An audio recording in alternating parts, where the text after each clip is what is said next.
So here I am, I'm at the machine shop. I'm gonna be turning this flywheel. This is the one that came off of the new, supposedly good engine, the one that's freed up. So I knocked it off the engine this morning, and then I just took this ring off here. I'm gonna make sure that, you know, it's what I need and it goes with the starter that I have. I heard some conjecture that there are multiple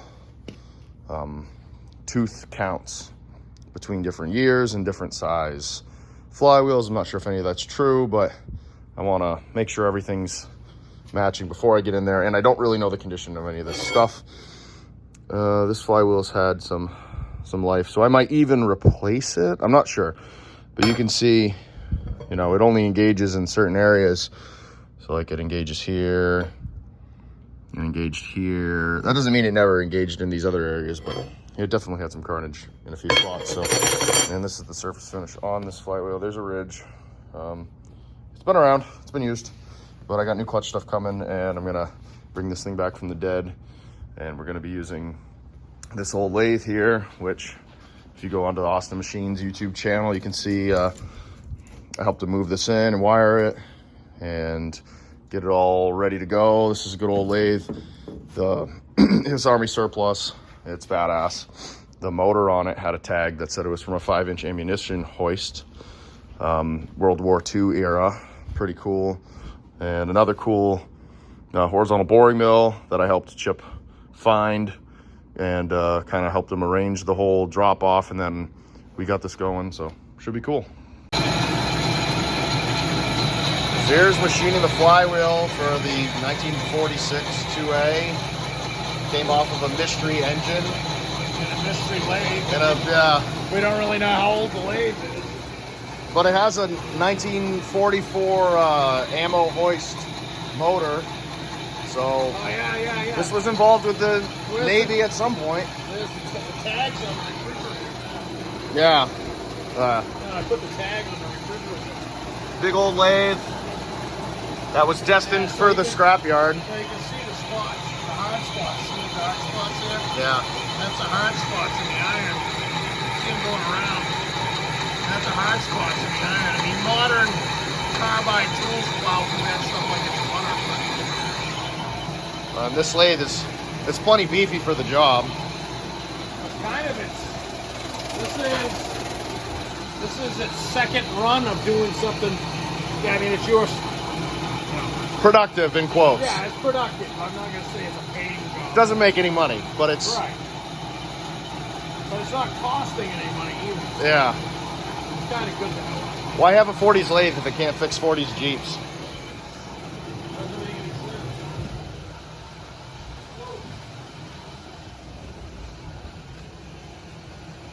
There it is. That's the tag.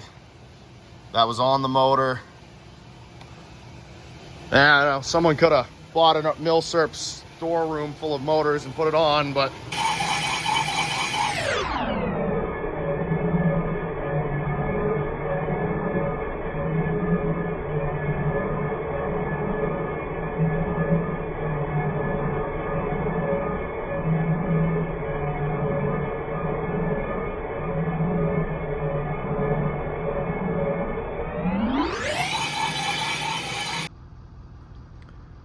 so here's just a little clip. I had to unload this Jeep carcass in a hurry. My brother's car was broken down and he was an hour away. It was like 1 in the morning and I had to get going.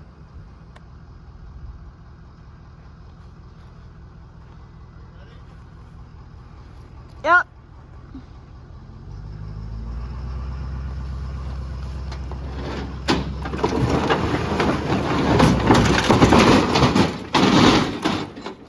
If that isn't a sales pitch for why I need some heavy equipment to make that job way easier and cleaner, then I don't know what else is.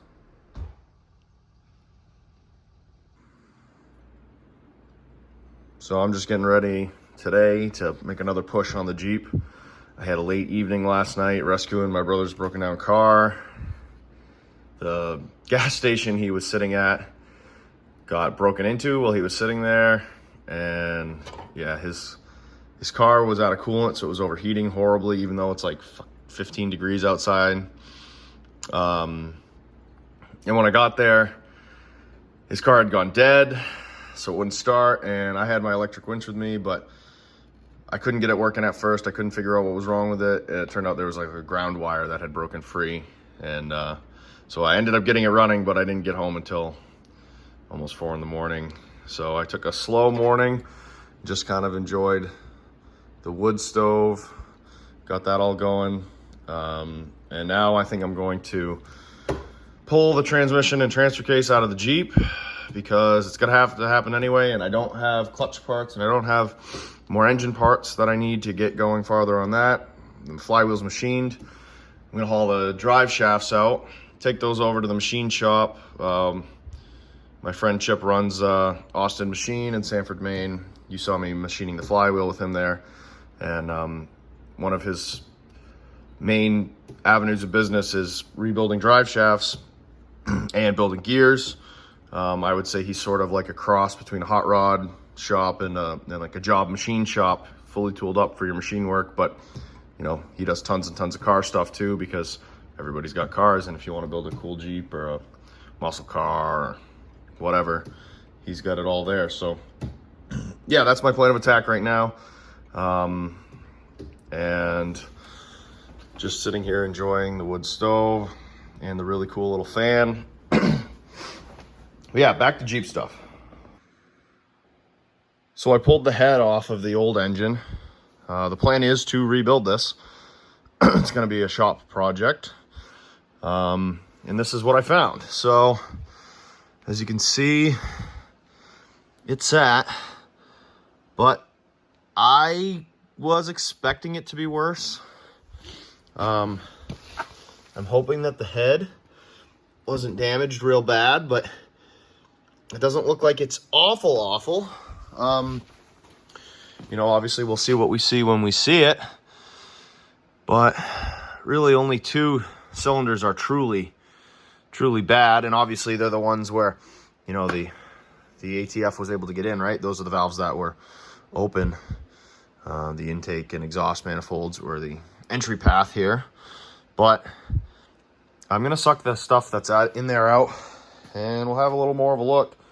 I really should be putting this one there, but the curiosity just was too great. I wanted to see what was in there, so this is what I found. So it's a little bit ridiculous, but I use the wood stove in my living room to heat the garage by just opening the door and letting the heat flow in. Eventually it gets up to like 60 in there, which is pretty nice. Although, you know, all is lost if I open the garage door. So right now I'm just preheating the garage, and it's just got me thinking of how much I love heating with wood. The whole process is awesome, and I enjoy all of it, from the chainsaw part to the cutting the tree part, and even just feeding it and keeping the wood box full. The whole thing is awesome, and it feels like free heat, especially with the year of heating oil that we've had. How can you go wrong with essentially free wood? That's the type of exercise that I like to do. I don't need to go for a run. Yeah, this thing is awesome, and it is a little ridiculous, but being from Maine, there's plenty of wood around, so why not use it? All right, so let's see what might be in this engine. It's a little grimy in here. I have no idea if there's oil in this thing. The dipstick shows some on the bottom, but you never know. Okay, so there's oil. It's a little silvery. Who knows what the condition of this engine is, but it turns over, so I'm just gonna be happy if it's capable of running. Who knows? Maybe it will need a rebuild, but something to get me going is fine. Yeah. Well, I got this thing on the stand. I can lean it over. I'm gonna pull the oil pan off as well and just have a look and see what's going on in there. This engine has just been out sitting for a long time in unknown condition. I think I mentioned in an earlier video, but the guy who I got this from got it from his brother, or maybe it was his brother-in-law. I don't remember, but anyway, the brother figure had been holding it inside for possible use in one of his projects, and make a noise. Ooh, there's some sludge coming out. You can see that. Anyway, it's been sitting around a long time, so ew, that's gross. I mean, I'm not surprised at all to see some sludge come out of this, because these engines at best have a bypass oil filter, so they're not getting full flow. They used old oil, so I mean that's just how they were. And yeah, that old oil gets sludgy. I don't think I'm gonna go so far as to pull the head off until I try to run it. I don't know, water pump turns, feels like it's still alive. Yeah, I'm gonna let that thing drain out. Oh, what do you think? Should I pull the oil pump off in time? Have a look. Who knows what surprises wait inside. I'm gonna run modern oil in this thing. So it's gonna have detergent, and I'm just gonna deal with it. Do a couple quick oil changes in the beginning, and you know, whatever. That's just what I'm doing, and I don't think I could be convinced to do it the other way, because modern oil is so much better than what these things started with. It's not even comparable. So I got some cleaning to do on this. The space where the cams are, the cam gallery, is dirty and disgusting. There, I don't know if you can see that very well. Let me just take you for a ride for a second. So it's gross. It's all full of shit. Broken stud right here that I need to extract. And some other stuff, but I'm gonna pull the oil pan off of this thing and just see what comes out. There's some emulsified oil coming out, but whatever. It's been sitting a long time, so some emulsification isn't a huge surprise if this has been out of use for a real long time. Yeah, so we'll keep working. So I'm gonna yank the drive shafts out, and then I'm gonna take the transmission out. I've been going back and forth on how I actually wanted to do all this, and I think I've settled on taking the trans and transfer out, and then ultimately going all the way down to the point of taking the tub off. It just seems like it's probably the way to do it. It'll give me access to a lot more components, and should just be the easiest option. I mean, it'll get me everything disassembled to the point where I can actually work on all the different things that I need to do. So these drive shafts are old. They've been sitting a long time, and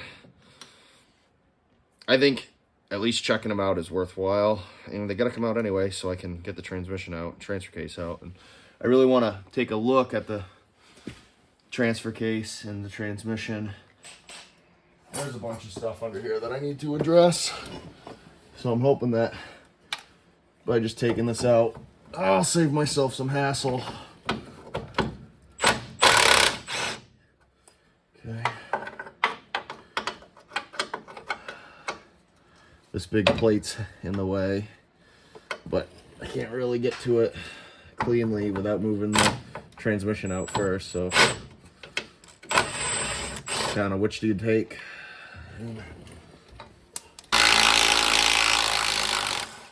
Okay, some stress in that.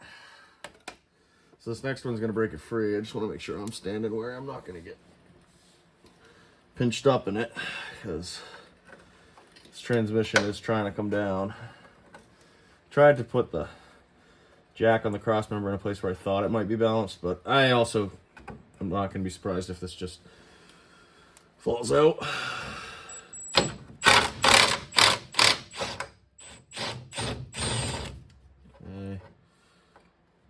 That's free. Nice. Okay. Yeah, the head on these, let's see.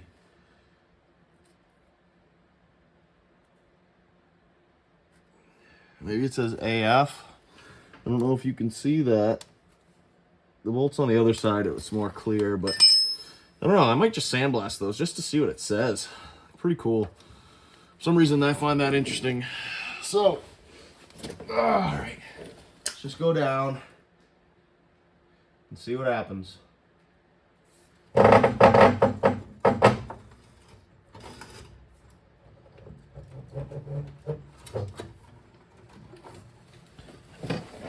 Make sure the shift linkage comes through.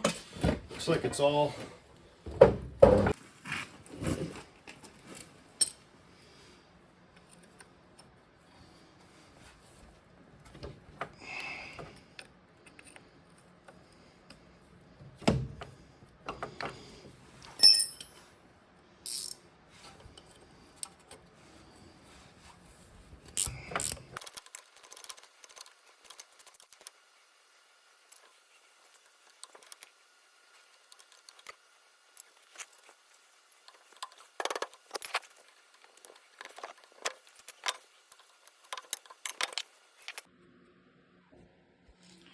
So here's inside the transmission.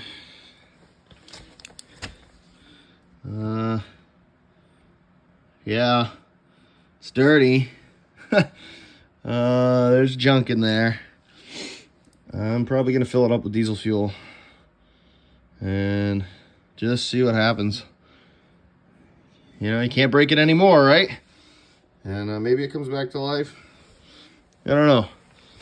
Now on this Dana 18 here, I wanted to see if I could read the tag.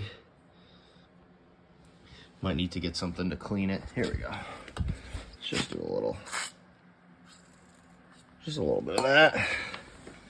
See if it'll come back to life for me. Just let that soak.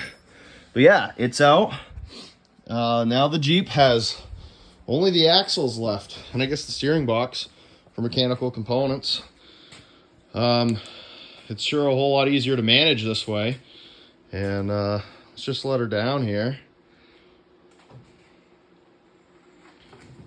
And she's back on the ground.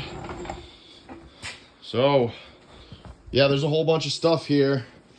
And time to decide, where do I go next? I'm thinking body comes off. And then I have just the open frame. Fix the hole under the leaf spring mount right here. Pretty gnarly. Thank you, Mr. Mouse. Yeah, fix that hole while the tub's off. I fixed the floors, you know, maybe one level above farmer fix, but I'm not gonna, you know, be doing the whole thing 4.0. There's always time in the future for that. Yeah, fix the frame, fix the tub. Engine, transmission, transfer case combo gets assembled 1, 2, 3 together and then put into the chassis before the body lands. That makes it easier. Meanwhile, I can route wiring and all the other little things that are a pain with the body off. But yeah, that's kind of where I'm at now. I've got to consolidate some of the parts, and obviously I'm gonna have to order some new parts, but yeah. All right, so here we go. I got the transmission full up with diesel. This is the second time I've added, so the level's going down. And from previous experience with my dad's MB, I know that if these gaskets don't work correctly, you get some communication between the transfer case and transmission. So I don't trust any of the seals. I'm just gonna let this thing marinate for a bit, and I put this thing under it so that it doesn't drip out. You can see I got it rigged from the hoist, and yeah, I'm making messes everywhere, but that's all right. Engine oil's of the earth, so it's all just part of the same thing. I'm just gonna put the lid on it, let this thing marinate for a few hours anyway, I don't want to leave it too long because I really don't want to spill it, but then I'll drain it out and hopefully we get the rest of the nasty out. And yeah, of course I had to use about 15 different straps to get this whole mess to hang halfway decent. So yeah, but there it is so far. Still making progress. Okay, so it's marinated for a while. I'm just gonna drain out the sludge and see. It's pretty thick in there. Oh God. Yeah. It's pretty gnarly. Gross. Might have to do this a couple times to get it all, but at least I can see in there. Oh man, look, it's still heavy sludge. Heavy sludge. Well, it has been sitting for a long time. And, you know, it never had any fancy oil. It just had dinosaur oil, which developed sludge. And then it sat for a long time with water. So, but yeah. Surface finish, though, on the gears. I mean, I don't know. Can't say I'm disappointed. That looks pretty decent, all things considered. Yeah, I don't know. I'm gonna put some more diesel in there and see. Probably drain the transfer case too once this thing finished drip drying. And then we'll see what happens.